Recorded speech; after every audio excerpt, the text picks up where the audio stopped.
নমস্কার বন্ধুরা, সবাইকে স্বাগত আমি আমাদের পরিবারে। আজকে ওলকপি আলু আর মটরশুঁটি রেসিপি নিয়ে এসেছি। আমি আমার মতো করেছি, আপনারা বাড়িতে নিশ্চয়ই করেন। কেমন লাগলো জানাবেন। তার জন্য আমি এখানে একটা টাটকা ওলকপি নিয়েছি, আর নিয়েছি মটরশুঁটি, একটা আলু আর 4টে লাল টুকটুকে টমেটো।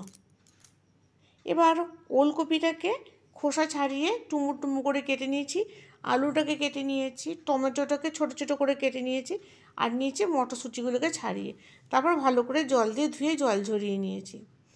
কড়াইতে গ্যাসে কড়াই বসিয়ে দিয়েছি, কড়াইতে তেল দিয়েছি, তেলটা গরম হয়ে গেছে। তখন এর মধ্যে আমি ওলকপিগুলো একটু ভাপিয়ে নিয়েছি, দিয়ে হলুদ মাখিয়ে ওলকপিগুলোকে তেলে ছেড়ে দিচ্ছি, ভেজে নেব।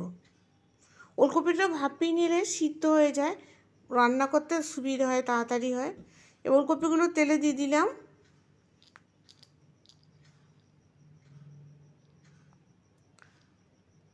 ভালো করে নাড়াচাড়া করে নিচ্ছি। এর সঙ্গে আলুগুলোকে দিয়ে একসঙ্গে ভেজে তুলে নেব।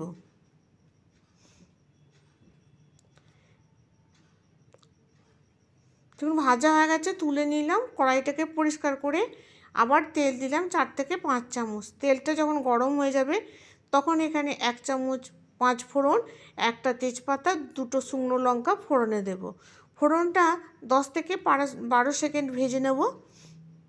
ভাজা হয়ে গেলে এখানে গরম মশলা দিয়ে দেব,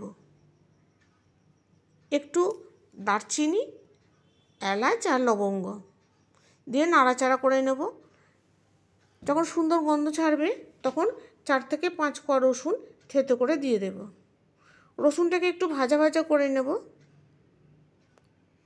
ভাজা হয়ে গেলে এর মধ্যে একটা মিডিয়াম পেঁয়াজকে খুব কুচি কুচি করে কেটে নিয়েছি, পেঁয়াজটাকে দিয়ে দেব। তার আগে হলুদ, 2 চামচ হলুদ আর পরিমাণ মতো লবণ দিয়ে হলুদটা একটু তেলে ভেজে নেব। হলুদ যদি তেলে ভেজে না হয় তাহলে রঙটা খুব সুন্দর আসে। এবার এর মধ্যে পেঁয়াজটা দিয়ে দিলাম। পেঁয়াজটাকে দিয়ে এবার পেঁয়াজটা ভেজে নেব, একটু নরম হয়ে আসবে তখন টমেটোগুলোকে দিয়ে দেবো। যে সমস্ত বন্ধুরা ভিডিওটা দেখেন আমার প্রতিদিন, তাদেরকে অজস্র ধন্যবাদ। একটা লাইক দেবেন, একটা কমেন্ট করবেন যদি পছন্দ হয় রেসিপিটা। আর যে সমস্ত বন্ধুরা নতুন দেখছেন, যদি রেসিপিটা আপনাদের পছন্দ হয়ে থাকে তাহলে সাবস্ক্রাইব করে পাশে থাকবেন, একটা লাইক দেবেন, কমেন্ট করবেন। আমি মানুষই। এবার টমেটোগুলোকে দিয়ে দিলাম। টমেটোগুলো একটু নাড়াচাড়া করার পরই এগুলো গলে যাবে, যেহেতু লবণ আগে দেওয়া ছিল। দেখুন টমেটোগুলো গলে গেছে। এবার এর মধ্যে মশলা দেব, ধনে গুঁড়ো, জিরে গুঁড়ো, আদা বাটা আর অল্প একটু চিনি। এখানে আমি 1.5 চামচ ধনে গুঁড়ো দিয়েছি, 1 চামচ জিরে গুঁড়ো আর 1.5 চামচ আদা বাটা দিয়ে ভালো করে কষিয়ে নেব। একবার ঢাকা দিয়ে দেবো যাতে মশলাটা ভালো করে সিদ্ধ হয়ে যায়।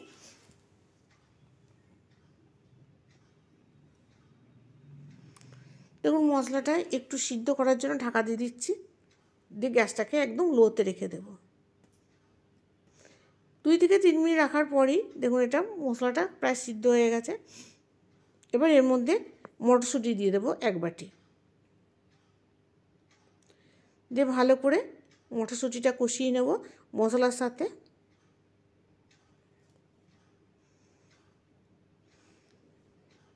মটরশুঁটিটা ভালো করে কষিয়ে নিয়েছি।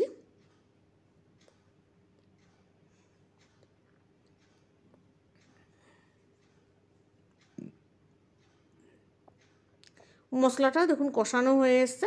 এবার ওই ভাজা আলু আর ওলকপিগুলো দিয়ে দেব, দিয়ে আবারও ভালো করে কষিয়ে নেব।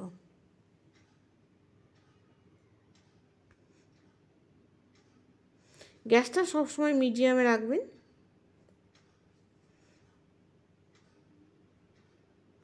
এবার এর মধ্যে কস্তুরি মেথি দিয়ে দেবো।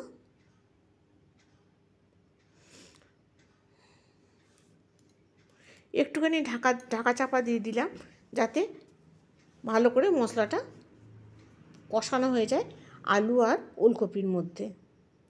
এবার কস্তুরি মেথিটা দিয়ে দিলাম, দিয়ে আর একটু নাড়াচাড়া করে নেব।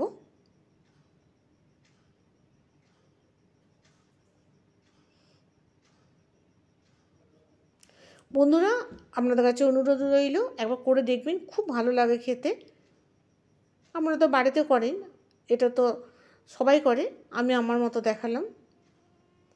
আমি করেছিলাম, সকলের খুব পছন্দ হয়েছে, সকলে খেয়ে খুবই ভালো বলেছে। এবার এর মধ্যে গরম জল দিলাম, যেহেতু আলু আর ওলকপি প্রায় ভাজা হয়ে আছে, সিদ্ধ হয়ে গেছে, সেই জন্য অল্প জল দিলাম। আমরা যেমন ঝোল নেবেন খাবেন সেই অনুযায়ী দেবেন। এবার এর মধ্যে ঢাকা দিয়ে রেখে দিয়ে 5 মিনিট পর ঢাকাটা খুলে নিলাম, দেখুন এটা হয়ে গেছে। এবার এর মধ্যে কাঁচা লঙ্কা দিয়ে দেব, আপনারা যেমন ঝাল খাবেন সেই অনুযায়ী দেবেন। কাঁচা লঙ্কা দিয়ে অল্প একটু সময়ের জন্য ফুটিয়ে নেব। দেখুন ওলকপি আলু সব সিদ্ধ হয়ে গেছে।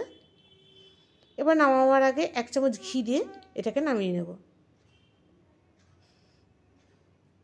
নমস্কার বন্ধুরা, ভালো থাকবেন, সুস্থ থাকবেন।